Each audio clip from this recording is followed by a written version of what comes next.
우리가 어떤 선택의 기로에 섰을 때 이렇게 하는 것이 맞는 것 같은데 또 다른 방법 역시 포기하지 못할 것 같다는 마음이 있으면 결국 그건 선택 사항이 100가지가 넘게 있어도 하나도 없는 것과 마찬가지입니다. 백화점에 옷을 한 벌 사러 갔다고 생각해 볼까요? 옷 매장이 수십 개가 넘고 각 매장마다 수백여 벌의 제각각 다른 옷이 걸려 있는데 그 중에 나는 딱 한 벌을 사려고 합니다. 그런데 이 옷도 마음에 들고 저 옷도 마음에 든다면 과연 우리가 옷을 살 수 있을까요? 반대로 그 모든 매장의 모든 옷을 다 들춰보고 입어봤지만 결국 마음에 드는 옷을 찾을 수 없다면요. 그때는 어떻게 해야 할까요? 어쨌거나 한 벌을 사긴 사야 한다면 아무리 옷이 너무 많아도 결국 그 중에 가장 마음에 드는 한 벌을 골라야 하고 아무리 옷이 없어도 결국 그 중에 그나마 제일 나아 보이는 옷을 하나 골라야만 하겠죠.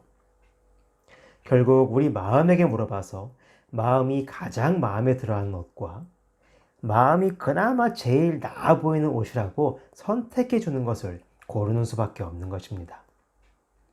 옷 하나를 골라도 결국 그것은 내 마음에 달려 있는 것이니 마음이 바로 문인 것이죠.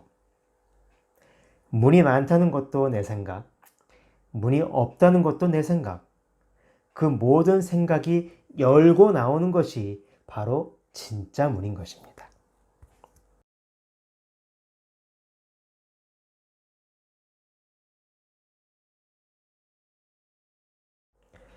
언뜻 들으면 참 고상하고 아름답고 겸손하며 대승의 도리를 잘 표현한 말인 것 같지만 사실 우리는 누구를 구원하기 위해 이 세상에 나온 것이 아닙니다. 그렇게 생각하는 즉시 구원할 사명이 있는 나와 구원을 받아야 할 너로 나뉘어지기 때문입니다. 온 천지 만물은 서로가 서로를 위해 서로가 있기에 존재하는 것입니다. 서로가 서로를 구원해야 할 사명이 있고 서로를 통해 구원을 받을 수 있으며 서로가 있기에 구원이라는 말의 의미마저도 성립될 수 있게 되는 존재들이라는 뜻입니다. 빛이 임하면 어둠은 자연스럽게 사라지게 되는 것입니다. 빛이 어둠을 없애기 위해 노력하는 게 아니고요. 빛이 있는 곳에는 그냥 빛만 있는 것처럼 구원받은 자에게는 이미 모든 중생이 완전한 빛으로의 존재로 보이는 것입니다. 저 사람은 구원을 받아야만 되겠다. 구원이 필요하다라는 생각은 누구에게서 나온 것인가요? 누가 그렇게 판단하고 있으며 그렇게 판단하게 된 기준은 어디에서 나오는 것인가요? 빛의 눈에는 빛만 보입니다. 어둠으로 옮겨가는 즉시 그곳이 밝아지니 어둠이 보일 틈도 없습니다. 그래서 그 모든 것이 비롯되는 내 마음의 빛을 밝히면 그 마음에 비추는 모든 것이 밝아지는 것입니다.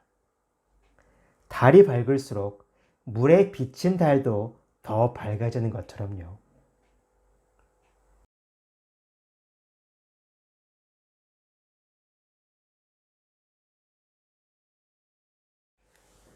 500이라는 숫자에 집착하지 말아야 합니다.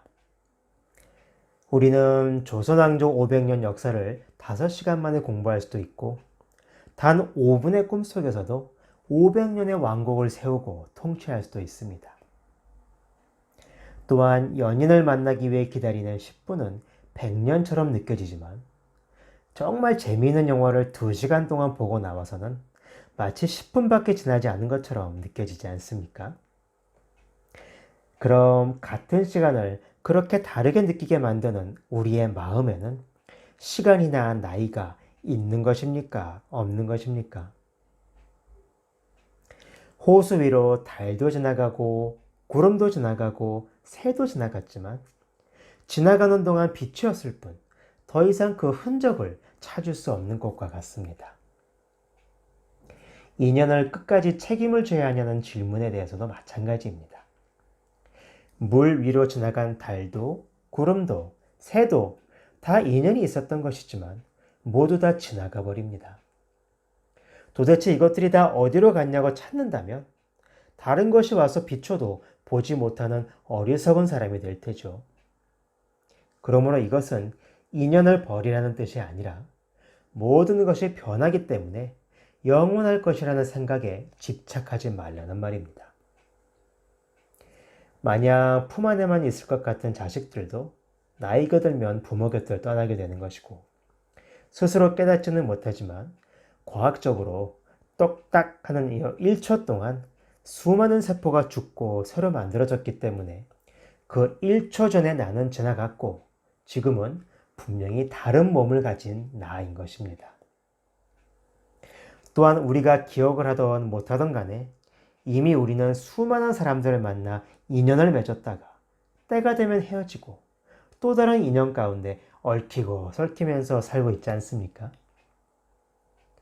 기억도 잘 나지 않는 만남의 인연에 대해서는 책임을 진다는 생각조차 하지 않으면서 왜 내가 특별히 의미를 부여한 인연에 대해서만 책임져야 한다는 생각을 하는 걸까요?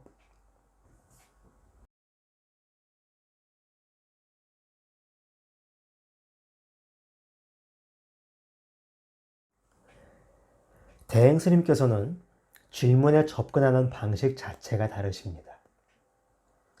우리 같으면 공부를 많이 했다는 사람이 어떻게 저렇게 말과 행동이 다를까? 완전히 위선자 아닌가? 도를 안다는 사람이면 이렇게 저렇게 달라야 하는데 저 사람 행동을 보니까 도를 제대로 얻은 사람이 아닌가 보다. 이렇게 생각할 것 같아요. 하지만 대행 스님은 그렇게 보시는 게 아니라 다른 사람이 어쨌건 간에 그 사람에 대해 따지고 있는 나를 돌아보라고 하십니다.